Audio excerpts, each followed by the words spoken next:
Bismillahirrahmanirrahim. Assalamualaikum warahmatullahi wabarakatuh.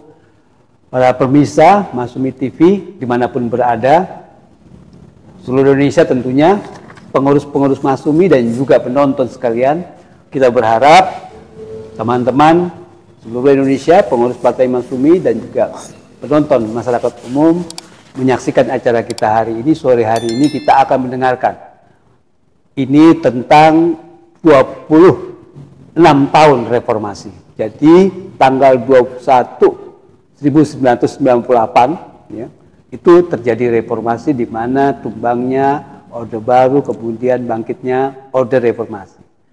Bagaimana kita ketahui bahwa tuntutan mahasiswa yang menumbangkan Orde Baru kemudian melahirkan reformasi itu berharap sekali yang namanya KKN, korupsi, kolusi, nepotisme itu betul-betul hapus pupus dari Indonesia. Kita akan lihat sekarang bagaimana.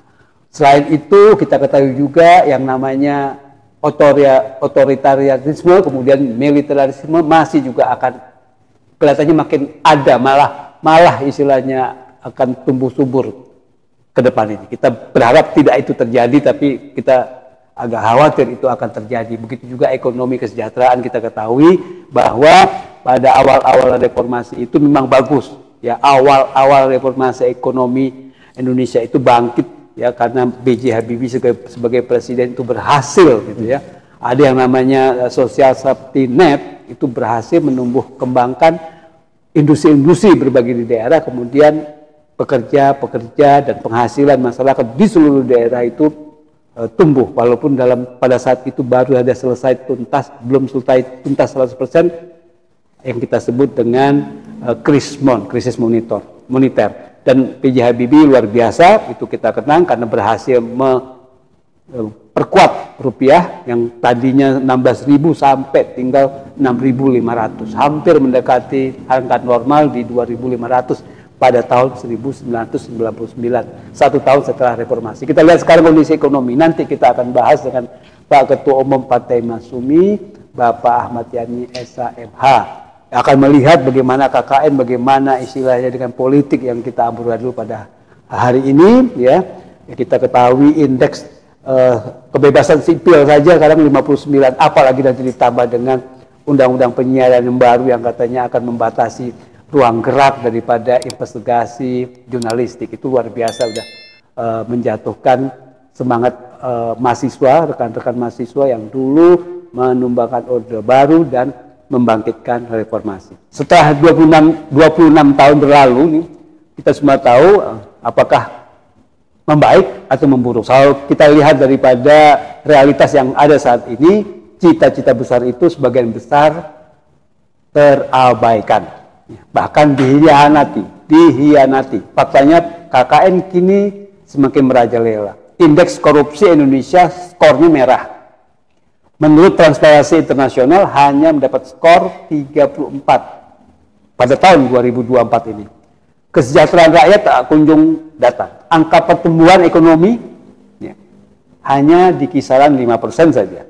Pengangguran masih banyak. Bahkan ada 9,9 juta anak muda berusia 15 sampai 24 tahun atau Gen Z yang tidak bekerja dan tidak beraktivitas ya, termasuk sekolah. Demokrasi juga masih stagnan dan cenderung memburuk dengan posisi indeks menurut The Economist ya tahun 2024 ya hanya 59, yaitu skor kebebasan sipil ya yang sangat-sangat rendah. Begitu juga indeks hak asasi manusia HAM juga masih buruk. Skornya hanya di kisaran 3,2. Nah, itu sangat-sangat memprihatinkan. Kebudayaan kita juga tidak tumbuh sehat karena etika bernegara telah runtuh. Dari sisi ilmu pengetahuan dan teknologi juga masih jauh tertinggal dibandingkan negara di kawasan Asia Tenggara dan Asia. Pencapaian angka PISA, Program International Student Assessment, bangsa ini masih di peringkat bawah.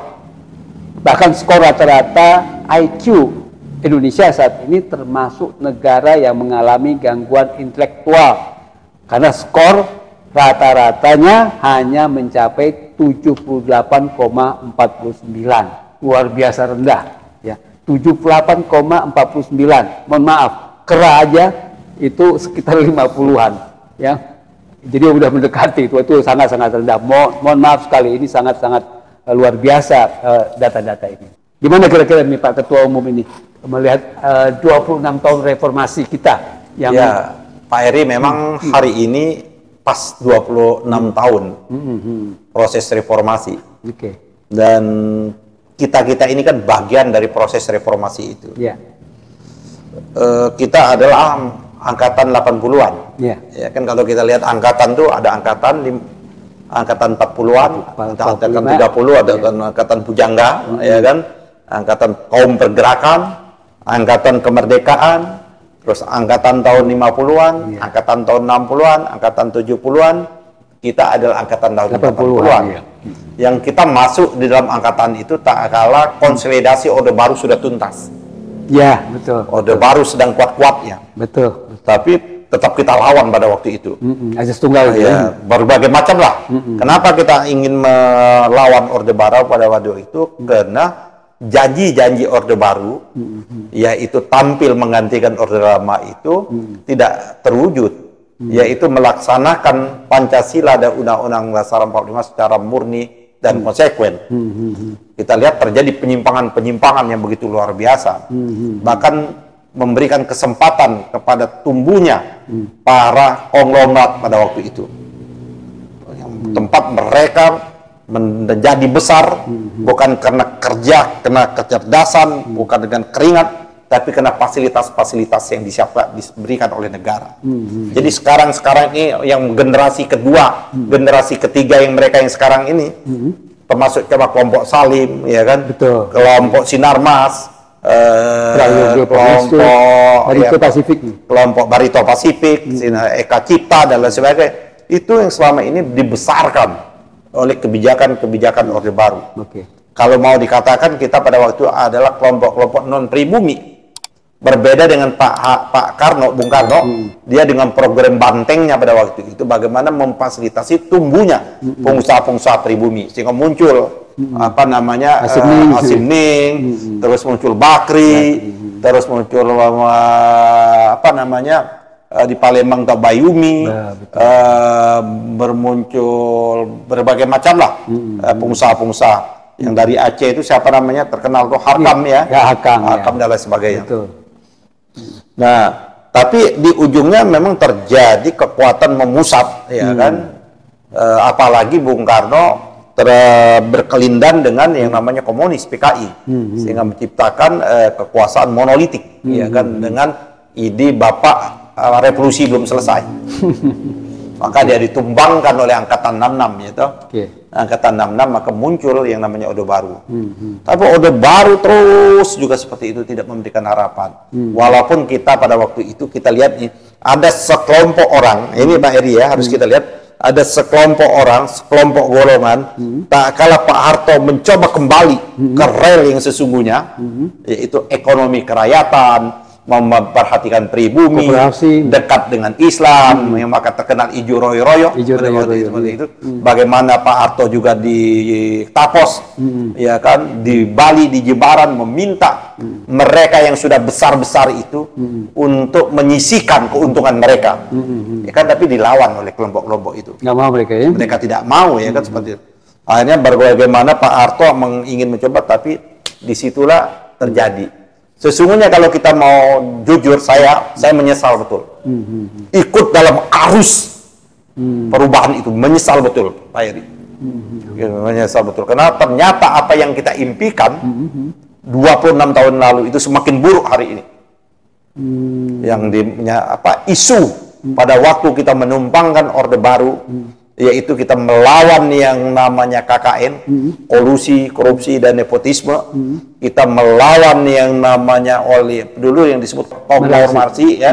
Konglomerasi itu kita lawan. Sekarang tumbuh mereka menjadi lebih besar dengan memanfaatkan fasilitas dan mengambil keuntungan yang luar biasa. Kita lihat ada KLBI, ada BLBI dan lain sebagainya, mereka besar mendapatkan kredit. Nah, oleh karena itu janji tuntutan mahasiswa itu, reformasi itu, satu, Pak Eri, membatasi jabatan presiden.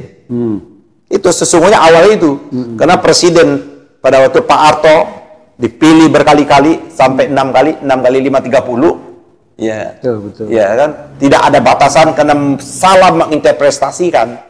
Presiden itu kan memegang masa jabatan 5 tahun, setelah itu dapat dipilih kembali. Seharusnya setelah itu, bukan setelah berkali-kali. Saya sempat berdialog dengan tokoh-tokoh yang ikut terlibat di petisi 50 yang ikut terlibat atau mereka berdiskusi. Tak kalah the founding parent kita itu menyusun undang-undang dasar. Mereka menyatakan tidak ada keinginan dari bapak-bapak kita itu yang punya cita-cita untuk berkuasa lama seperti itu. Dari spiritnya seperti itu. Tapi kan zamannya Pak Harto kan dimanipulatif itu seperti itu. Nah, oleh karena itu tuntutan reformasi itu Pak Eri membatasi jabatan presiden betul-betul 2 kali. Itu satu. Gitu satu. Ya? Yang kedua adalah membubarkan dwi fungsi ABRI. Betul. Ya kan, seperti dwi fungsi ABRI. Yang tiga membuat demokratisasi, ya kan? Demokratisasi, ya. Iya kan, seperti membebaskan sistem politik diperbaiki. Sistem politik dibaiki, sistem pers yang dulu melalui SYUP juga dibebaskan sedemikian rupa seperti itu. Partai-partai tumbuh. Partai-partai tumbuh yang dulu hanya 3, partai-partai diberikan kesempatan. Maka pemilu yang dilaksanakan pada tahun 99 seperti itu. Ya, hebat. Nah, terjadi pada waktu itu Pak Harto luar biasa. Padahal Pak Harto masih berkuasa loh. Kalau dia haus darah, haus kekuasaan, haus tetap dia bertahan, apapun akibatnya pertumpahan darah bisa ditumpaskan oleh Pak Harto. Bagaimana kalau kita lihat terjadi di RRC, di lapangan Tiananmen seperti itu. Ya kan, berapa banyak sih sebenarnya para demonstran pada waktu itu? 1 juta, 2 juta bisa dilibas, tapi Pak Harto tidak mau. Kalau mau sadar, bisa, tapi nggak mau. Ya, dia tidak mau, dia sadar seperti itu. Maka dia lengser ke Prabon. Dia menyatakan berhenti pada waktu itu. Maka masuklah era namanya reformasi. Apa yang diinginkan reformasi itu salah satunya dituangkan dalam TAP MPR, Pak Eri. Ketetapan MPR, hasil pemilu 99 itu. TAP MPR yang pertama itu adalah yang menyangkut ini tentang etika kehidupan berbangsa. Ya kan, itu TAP MPR nomor 6, MPR garing 2001, dan ini masih berlaku. TAP MPR ini, etika. Karena kita kehilangan etika berbangsa dan bernegara. Ini, ya? Pada waktu itu, Okay. maka dituangkanlah, keluarkanlah TAP MPR untuk memandu. Pertanyaannya, dari 2001 sampai sekarang ini, artinya ke 2001 itu hampir 23 tahun ya. 23 tahun itu, apakah etika kehidupan kita berbangsa ini semakin baik atau semakin mundur? Kita lihat hari ini semakin terpuruk, etik dan moral itu tidak menjadi pedoman. Pelanggaran etik dan moral itu dianggap hal yang biasa. Padahal etik dan moral itu di atas undang-undang kedudukannya. Bisa kita lihat di mana pelanggaran etik dan moral yang di proses pemilu kita yang kemarin, Pak Eri. Semua lembaga itu dianggap melanggar etik dan moral. Contoh, Mahkamah Konstitusi. Betul. Mahkamah Konstitusi dianggap jelas-jelas melalui keputusan MK, terutama tentang gugatan pasal 90 yang memberikan jalan, yang memberikan perselingkuhan, ya kan, keputusan itu memberikan ruang kepada Gibran, ya kan, untuk menjadi melanggar, dia rubah. Bagaimana hanya untuk kepentingan, dia rubah undang-undang, dia rubah norma. Pelanggaran etik dan moral. Luar biasa itu, yang paling luar biasa ya. Paling luar biasa, transparan dan telanjang bulat, 26 tahun. Yang ini. Terus dibawa ke KPU, dihukum juga KPU-nya. Pelanggaran etik dan moral. Berkali-kali seperti itu. Nah, oleh karena itu menurut saya tentang etika kehidupan kita berbangsa ini memprihatinkan betul.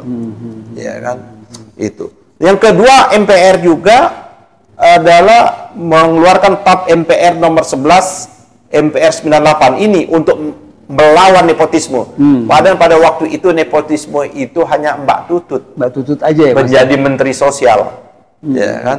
Hanya itu. Tidak dijadikan jalan oleh Pak Harto untuk menjadi wapres atau presiden. Kayak Mr. Jokowi ini. TAP MPR nomor 11 MPR 98 itu penyelenggaraan negara yang bersih dan bebas korupsi, kolusi, dan nepotisme. Pertanyaannya, 9 tahun ini korupsi yang terbanyak terjadi di zamannya Jokowi. Betul. Korupsi bahkan menembus angka ratusan triliun, belum pernah terjadi sepanjang Republik ini ada. Jumlah yang dikorupsi itu ya? Iya, baik dari segi kuantitas maupun dari kualitasnya, na'udzubillah min zalik.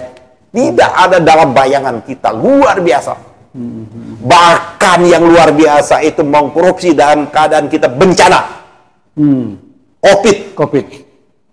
Ya kan? Uang untuk menyelamatkan rakyat dikorupsi. Itulah pada waktu itu kita gugat sebenarnya Presiden mengeluarkan Perpu tentang Covid. Karena itu kita ruang korupsi, kolusi dan nepotisme itu muncul di sana itu. Dan sekarang mereka masih berkeliaran. Dan bahkan merengek-rengek lagi, menempel-nempel lagi untuk bisa masuk di dalam rejim yang baru ini atau rejimnya Prabowo ini. Ya.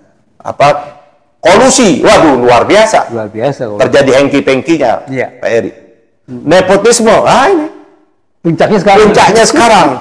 Bagaimana di alam akal sehat kita anak presiden-presidennya aktif Jokowi memberikan jalan, ya kan, kepada yang namanya anaknya Gibran, kepada namanya mantunya Bobi, dan terang benderang, ya kan. Dan tidak hanya di pusat, Pak Heri. Kalau tidak hanya di pusat, di presiden, tapi ini terjadi juga di provinsi, anaknya gubernur, anaknya wali kota, anaknya bupati, menjadi calon, istrinya jadi, setelah dia menjadi bupati, istrinya, setelah istrinya anaknya, setelah anaknya cucunya, ini bak kerajaan seperti itu. Betul. Luar biasa ini seperti itu. Menjadi anggota DPR juga seperti itu, bapaknya, anaknya, dan lain sebagainya seperti itu. Waktu cek sekarang ini anggota DPR di tali temali kekeluargaannya, saya kira lebih banyak hubungan nepotismenya itu muncul. Waktu zamannya Orde Baru Pak Harto terakhir, yang namanya Mbak Tutut usianya udah di atas 50 tahun. Iya, udah matang. Mbak Tutut, iya kan, udah. Hanya itu saja ribut ya. Sekarang ini kenapa nggak ribut? Ini dibayangkan ya kan, belum cukup umur, belum cukup umur, diberikan jalan. Ya kan, merusak atau merubah aturan-aturan yang ada, yang permainan sedang berjalan. Prosedur dilanggar semua. Dilanggar semua prosedur-prosedur yang ada seperti itu. Jadi ini menurut saya 26 tahun ini baru dari segi demokrasi kita mengalami kemunduran yang luar biasa. Betul. Money politik luar biasa terjadi di mana-mana. Bahkan demokrasi kita menjadi demokrasi yang kriminal, seperti itu, brutal, kanibal seperti itu. Ya, jadi apa namanya, ini sungguh memprihatinkan, negara kita ini di ujung kehancuran yang luar biasa. Berarti perlu reformasi jilid 2. Saya sebenarnya mungkin di atas reformasi. Di atas reformasi. Mungkin di atas reformasi. Karena kita harus menata ulang lagi ya bangunan-bangunan ini. Kalau ibarat pohon ini sudah rusak. Pohon ini sudah rusak. Pohon ini betul-betul sudah banyak yang namanya virus. Harus dipotong agar tumbuh akar-akar baru seperti itu, Pak Eri. Sudah keropos ya. Sudah keropos. Ya, jadi kolusi dapat tumbuh subur. Tumbuh subur sekarang ini. Tumbuh subur seperti luar biasa. Artinya dalam reformasi, di atas reformasi ini gagal menurut saya. Di atas reformasi itu misalnya sistem politik, sistem kepartaian, sistem pemilu berubah total. Ya.